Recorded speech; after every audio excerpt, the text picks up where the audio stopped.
High, আমি জামির। অনেক দিন পর আজকে একটি নতুন ভিডিও তোমাদের সামনে উপস্থাপন করছি। আজকে আমি এই ভিডিওটিতে তুলব একটি ওয়াটারফলের পেন্টিং, যেখানে আমি ইউজ করছি অ্যাক্রিলিক কালার এবং ক্যামেলের ওয়াটার পেপার।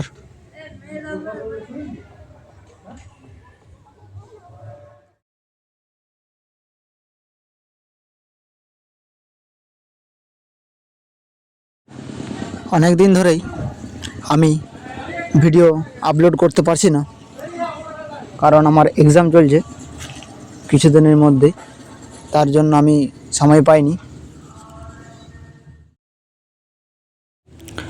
আমার এই আর্ট ওয়ার্ক দেখে আপনাদের কেমন লাগে অবশ্যই কমেন্টে জানাবেন, এবং এর পরবর্তী নেক্সট ভিডিওতে আপনারা কি পেন্টিং বা ড্রয়িং দেখতে চান অবশ্যই জানাবেন। আমার এই ভিডিওটি কেমন হয়েছে আপনারা অবশ্যই জানাবেন। ধন্যবাদ সম্পূর্ণ ভিডিওটি দেখার জন্য।